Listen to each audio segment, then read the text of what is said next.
ចាប់ផ្ដើមនៅពេលនេះមកសិស្សរឿងក៏ស្ថិតនៅវិជ្ជាមណ្ឌលសុខភាពជីវ៉ាស៊ីដដែលឈួនស៊ីក៏កំពុងតែពិនិត្យមើលរាងកាយតាស៊ីប៊ូលូថែមទៀតថាគ្រាន់តែជារឿងតូចតាចប៉ុណ្ណោះទិន្នន័យទាំងអស់នេះត្រូវបានបញ្ជូនទៅទីក្រុងហាមឃាត់បាត់ហើយតែប្រព័ន្ធវិទ្យាសាស្ត្រគឺជាអ្វីវាគឺគ្រាន់តែជា monitor ប៉ុណ្ណោះចុះនាងគិតដូច្នេះដែរទេស្របពេលនោះយាយយូក៏បានដើរចូលមកមើលទៅកាន់រាងកាយតាស៊ីឬក៏សួរនាងតើគេដឹងខ្លួនទៅពេលណាសម្រាប់រឿងនេះខ្ញុំក៏ពិបាកនិយាយដែរប៉ុន្តែលោកគួរកុំហៅខ្ញុំជាគ្រូពេទ្យអីឈ្មោះពិតរបស់ខ្ញុំគឺជាថាងសៀវគូលោកគឺអាចហៅខ្ញុំថាសៀវគូបានយាយយូក៏បានសុំទោសក៏ព្រោះតែពេលនេះគាត់ភ្លេចណែនាំឈ្មោះបាត់ទៅហើយក្រោយពីណែនាំឈ្មោះរួចក៏សួរចុះនាងគឺជាអេលីក៏បានប្រាប់មុនតែម្ដងខណៈពេលនោះសៀវគូក៏បានពិនិត្យឃើញថាស្ថានភាពក្មេងប្រុសម្នាក់នេះក៏មិនស្រួលនោះទេពេលនេះគេក៏មិនមានពេលយូរទៀតនោះឡើយអ្វីដែលពួកយើងអាចធ្វើបាននៅពេលនេះគឺចាក់ផ្នែករបស់គេដើម្បីទប់ស្កាត់ការរីករាលដាលមេរោគកាន់តែច្រើនភ្លាមនោះអេលីក៏បានប្រាប់ថាជាងអាយ៉ងងឹតត្រូវបានគេចម្រាញ់បាត់ទៅហើយសៀវគូក៏បញ្ញាប់មកមើលងើយឆ្ងល់ខ្លាំងណាស់នាងក៏មិនបានបដូរតម្រងនោះទេដល់បែបនេះអេលីក៏សម្រេចចិត្តទៅរកមួយដបទៀតក៏ព្រោះតែវាមានសារៈសំខាន់ខ្លាំងណាស់សៀវគូក៏ចង់ខាត់នាងដែរក៏ព្រោះតែវាក៏ពិតជាមានគ្រោះថ្នាក់តែអេលីក្រោយពីមើលទៅកាន់ស្ថានភាពតាឈីហើយក៏បានដើរទៅមុខបន្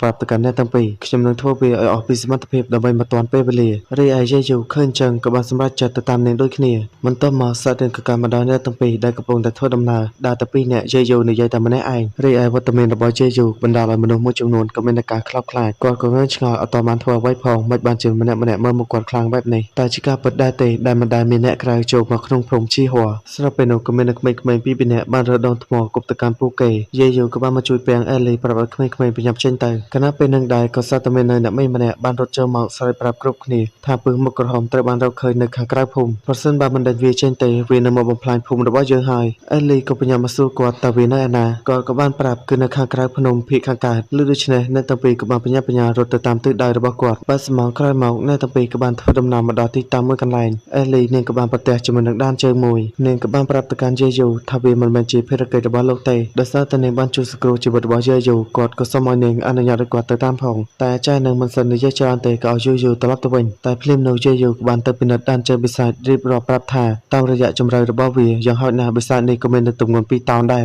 ហើយស្នាមដែលបានលេចចេញច្បាស់នោះក៏មានតែបាតជើងប៉ុណ្ណោះរីឯស្នាមបាតដៃក៏មិនសូវមាននោះទេថែមទាំងពេលនេះក៏បានមកសល់នៅស្បែកទៀតច្បាស់ណាស់នេះក៏ពិតជាបិសាចមុខក្រហមពិតមែនស្ដាប់ការរៀបរាប់យ៉ាងលម្អិតរបស់យាយយូអេលីក៏សរសើរខ្ញុំមិននឹកស្មានទេថាលោកដឹងច្រើនបែបនេះមិនអីទេរឿងដែលនៅសល់ទុកឲ្យខ្ញុំលោកត្រឡប់ទៅវិញចុះតែយាយយូក៏នៅតែប្រាប់នាងស៊ីគូបានប្រាប់ខ្ញុំថាបិសាចនេះក៏ពិតជាគ្រោះថ្នាក់ខ្លាំងណាស់ខ្ញុំខ្លាចថានាងនៅតែម្នាក់ឯងលឺដូច្នេះនាងក៏បានប៊ូលូតែម្ដងសម្បីតែបិសាចតូចតាចក៏អាចបំភ័យលោកដល់ស្លាប់បានដែរកុំថាឡើយដោះស្រាយជាមួយនឹងហុងលៀនឈប់បង្កបញ្ហាមកកាន់ខ្ញុំទៅខ្ញុំគ្មានពេលយកលោកត្រឡប់មកវិញនោះទេយាយយូក៏ចង់ប្រកែកដែរប៉ុន្តែដូចជានិយាយមិនឈ្នះនាងតទៅសោះនៅពេលដែលគាត់កំពុងតែរកវិធីដើម្បីបញ្យល់នាងនោះអេលីក៏បានរំលឹកទៅដល់ពីសម្ដីសៀវគូនាងបានប្រាប់ខ្ញុំថាលោកបានដួលសន្លប់ដោយសារតែសម្ពាធឈាមធ្លាក់ចុះលោកក៏ពិតជាខ្សោយណាស់ប៉ុន្តែខ្ញុំមិនយល់ថាហេតុអ្វីលោកអាចរួចរស់មានជីវិតបានយាយយូក៏បានប្រកែកថាតាមពិតទៅគាត់ក៏មិនមែនទន់ខ្សោយនោះទេភ្លាមនោះអេលីក៏បានផ្ដោតសញ្ញាឲ្យគាត់ស្ងាត់ពេលទៅខាងមុខយើងក៏សត្វទៅបានឃើញនៅបិសាចមួយដែលបិសាចមួយនេះហើយត្រូវបានគេហៅថាជាបិសាចមុខក្រហមភ្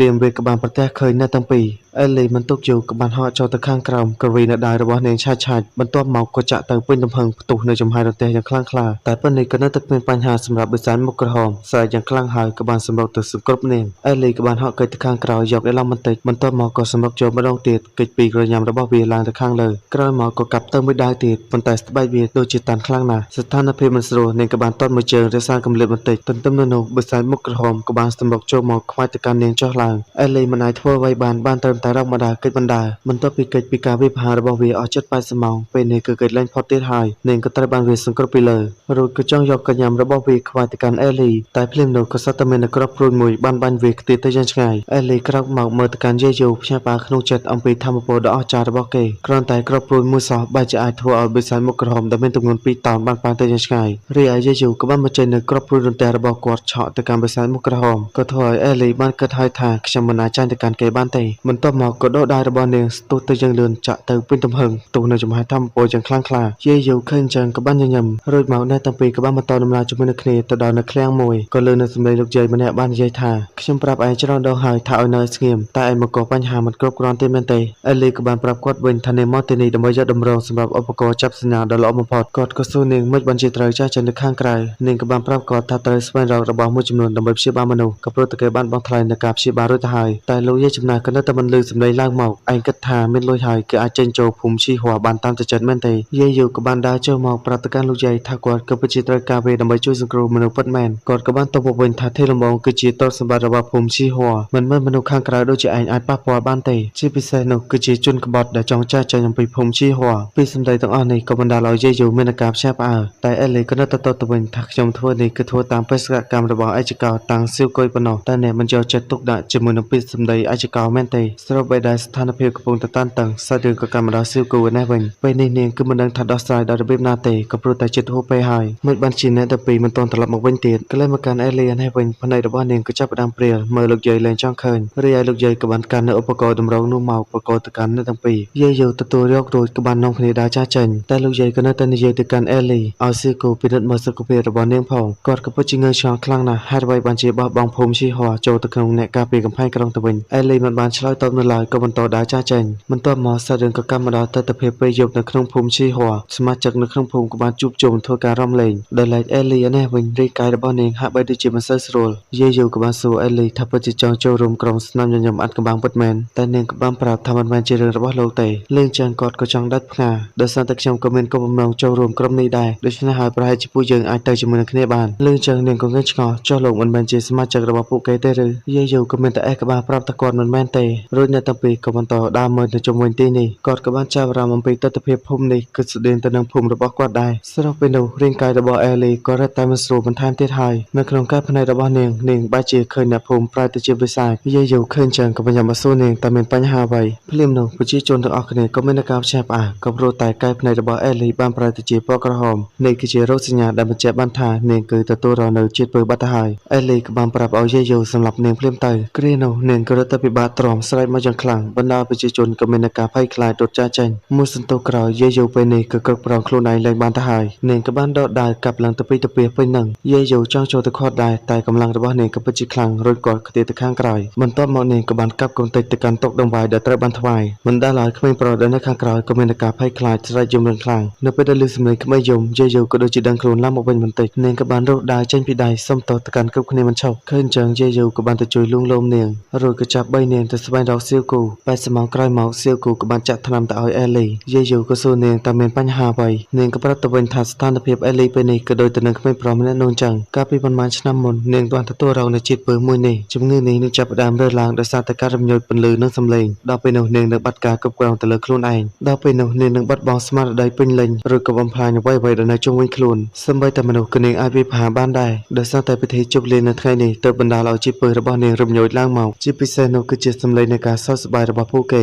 ទាំងអស់នេះហើយទៅធ្វើឲ្យជាតិពុលរបស់នាងបានរើឡើងកាន់តែលឿនយាយយូក៏លែងឆ្ងល់ទៀតហើយហេតុអ្វីបានជាអ្នកភូមិខ្លាចនាងដល់ថ្នាក់នេះសៀវគូក៏បានប្រាប់បន្តថានាងអាចទប់ស្កាត់មេរោគនេះបានម្ដងអាសន្នដោយចាត់ថ្នាំទៅកាន់នាងរយៈពេល7ថ្ងៃម្ដងបើធ្វើវាទៀងទាត់នោះនាងគឺមិនមានបញ្ហាអ្វីនោះទេយាយយូក៏ហាក់បីជាបានឮថាឧបករណ៍កែតម្រូវខ្នាតតូចគឺមានផលប៉ះពាល់នៅពេលដែលមេរោគចូលទៅក្នុងខ្លួនរបស់មនុស្សក្នុងរយៈពេលជាក់លាក់ណាមួយវានឹងប្រែក្លាយមនុស្សម្នាក់នោះទៅជាបិសាចរាត្រីមេរោគបច្ចុប្បន្នដែលស្ថិតនៅក្នុងខ្លួនអេលីពួកវាក៏ជាមូលដ្ឋានដើម្បីបង្ក្រាបគ្នាទៅវិញទៅមកជាមួយនឹងវីរុសស្ដេចសដូច្នេះហើយនាងគឺមិនទាន់អាចបង្កគ្រោះថ្នាក់បាននោះឡើយលើពីនេះទៅទៀតជារឿយៗក៏មានបញ្ហាមួយចំនួនដោយសារតែពេលនេះនាងបានបញ្ជាពេលនៃការចាក់ថ្នាំឥឡូវនេះនាងគឺសល់រយៈពេលតែ3ឆ្នាំទៀតប៉ុណ្ណោះស៊ូគូក៏ចង់និយាយបន្តទៀតតែអេលីក៏ប្រាប់ឲ្យនាងឈប់រីឯយាយយូដោយសារតែអេលីមិនអីទៅហើយគាត់ក៏សុំចាក់ចេញទៅខាងក្រៅមុនយាយយូចេញទៅផុតស៊ូគូក៏ប្រាប់ឲ្យអេលីបញ្យល់នៅរឿងគ្រប់យ៉ាងទៅកាន់អ្នកគ្រប់គ្នាហើយចុះហេតុអ្វីបានជាអ្នកត្រូវតែចូលរួមជាមួយនឹងក្រុមវីរៈជនខ្ញុំដឹងថាក្រុមវីរៈជនអាចផ្ដល់នូវធនធានជាច្រើនទៅកាន់នាងក៏ពិតមែនចុះតើនាងមិនចង់សងគុណភូមិដែលចិញ្ចឹមបីបាច់នាងរហូតមកទេឬ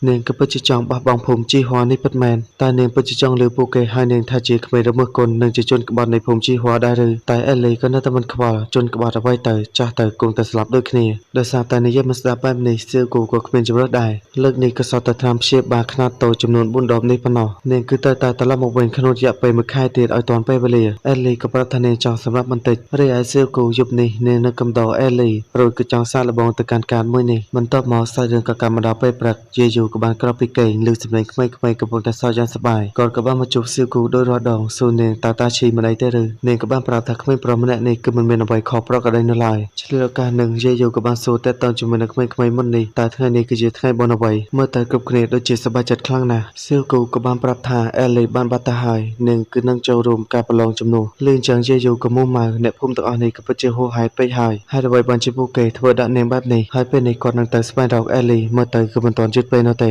មុននឹងចាស់ចេញទៅនោះក៏បានប្រាប់ថាគាត់នឹងថែរក្សាអេលីឲ្យបានល្អបន្ទាប់មកសាច់រឿងក៏កើតមកដល់យាយូបានរត់យ៉ាងលឿនតាមប្រៃប្រឹក្សាអ្នកតាវ៉តែរត់មិនបានយូរប៉ុន្មានមិនប្រយ័ត្នស្ទើរតែត្រូវបានផ្កាស៊ីមនុស្សលេបបាត់ទៅហើយតែបើទោះបីជាអាចកិច្ចអំពីផ្កាស៊ីមនុស្សបានក៏ពិតមែនក៏នៅតែមានរុក្ខជាតិដទៃទៀតបើការវិភាគទៅកាន់គាត់យាយូក៏យកព្រួយរបស់គាត់បានជាប់ជញ្ជាំងនៅខាងលើរួចក៏អស់ខ្លួនគាត់កិច្ចចេញអំពីទីនេះហើយនៅចំពោះមុខគាត់នេះគឺជាជំរំ Hunter ហើយនៅក្នុងនេះក៏មានមនុស្សម្នាជាច្រើនក៏បានមកប្រមូលផ្ដុំយាយូមកដល់មិនទាន់ដឹងអ្វីផងក៏ស្រាប់តែមានមនុស្សម្នាក់បានខ្ទេបមកជិតគាត់អាបែកក្បាលទាំងអស់ម្នាក់នេះគេគ្រាន់តែដើរកាត់ផ្លូវបន្តិចសោះក៏បានបែកគ្នាយ៉ាងទៅដាប់ទៅដួលស្របពេលនោះយើងក៏បានឃើញនៅបរិសម្នាក់គេក៏បានសល់បន្តិចក៏ធ្វើអាបែកទាំងអស់នោះចាប់ផ្ដើមទៅរករឿងហើយអាបែកទាំងអស់នោះមិនបាននិយាយច្រើនអ្វីនៅឡើយក៏បានស្ទុះទៅវាយតែគេក៏អាចគេចផុតបានកាន់តែមុំមកបន្ថែមទៀតហើយក៏ចោលស្ទុះមកវាយសារជាថ្មីតែក៏បានលើសម្ដីនៅទាហានម្នាក់បាននិយាយថាហ៊ានប្រយុទ្ធគ្នានៅទីនេះផងក្រកកំភ្លើងរបស់ខ្ញុំគឺគ្មានភ្នែកនោះទេលឿនចឹងអាបែកទាំងអស់ក៏បានប្រាប់ឲ្យលីហូចាំទុកសិនចោះគ្រានោះក៏មានមនុស្សបានមកសរសើរទៅកាន់លីហូថាឯងក៏ពិតជាសង្ហាខ្លាំងណាស់តែលីហូគឺមិនបានចោទដាក់ជាមួយនឹងពាក្យសរសើររបស់គេឡើយក៏បានដើរចូលទៅខាងក្នុងដែលឡែកយាយូនេះវិញឃើញចឹងក៏មានតែកវីក្បាលរួចក៏ដើរទៅតាមពួកគេខណៈពេលដែលពួកគេបានដើរចូលទៅខាងក្នុងនោះក៏មាននៅទាហានបានគ្រានៅមនុស្សមួយចំនួនចេញមកខាងក្រៅវិញហើយពួកគេទាំងអស់នេះគឺសិតតែជាអ្នកចូលរួមនៅការសាកល្បងហើយម្នាក់ក៏ចាប់ផ្ដើមភ័យខ្លាចហើយមិនជាជាវេទនាខ្លាំងម្ល៉េះទាហានទាំងអស់នេះគឺមិនចាត់ទុកពួកយើងគឺជាមនុស្សនោះទេតែពីសម្ដីទាំងអស់នេះក៏ត្រូវបានទាហានម្នាក់ស្ដាប់ឮគេក៏បានសម្លឹងមកយ៉ាប់ណាស់ខ្ញុំបែរជាត្រូវមកបម្រើសត្វដេរឆានទាំងអស់នេះទៅវិញចំណែកឯយាយូក៏នឹកទៅដល់លោកគ្រូរបស់គាត់តើខ្ញុំគួរធ្វើម៉េចទៅដើម្បីយល់ដឹងអំពីគំនិតដែលលោកគ្រូបានផ្ដល់មកកាន់ខ្ញុំបន្ទាប់មកសាច់រឿងក៏កាត់មកដល់ពួកគេបានមកប្រមូលផ្ដុំនៅទីនេះទាហានម្នាក់នេះក៏បានប្រកាសប្រាប់គ្រប់គ្នាចាប់តាំងពីអ្នកទាំងអស់គ្នាបានមកប្រមូលផ្ដុំនៅទីនេះខ្ញុំជឿថាអ្នកទាំងអស់គ្នាបានគិតរួចទៅហើយនៅថ្ងៃនេះមិនគិតអំពីអត្តសញ្ញាណឬក៏ភេទនោះទេគ្រប់គ្នាគឺមានសិទ្ធិស្មើគ្នាដូច្នេះសូមអ្នកទាំងអស់គ្នាបញ្យល់អំពីបញ្ហាដែលអ្នកទាំងអស់គ្នាចូលរួមនៅការប្រឡងកាលណាពេលនឹងដែរយើងក៏បានឃើញនៅនារីម្នាក់ដែលមានឈ្មោះថាឆាវបានឡើងទៅលើស្វាគមន៍ទៅកាន់គ្រប់គ្នាមកកាន់ជំរំ Hunter ហើយនាងគឺជាអ្នកពិនិត្យទៅកាន់សមាជិកដែលបានចូលរួមទាំងអស់ម្នាក់ឃើញសម្រស់របស់នាងគូកែដល់ថ្នាក់នេះក៏បានចំហមាត់ធំឆាវក៏បានបន្តជាការពិតណាស់ខ្ញុំដឹងក្នុងចំណោមអ្នករាល់គ្នាគឺមានមនុស្សខ្លះមិនមានចិត្តបរិសុទ្ធនោះទេបើចង់ចូលជំរំ Hunter នោះគឺត្រូវតែបោះបង់គំនិតទាំងអស់នោះចោលបន្ទាប់មកនេះការវិនិច្ឆ័យនឹងចាប់ផ្ដើមឥឡូវនេះហើយឥឡូវនេះខ្ញុំក៏ងុយដីដែរបាយ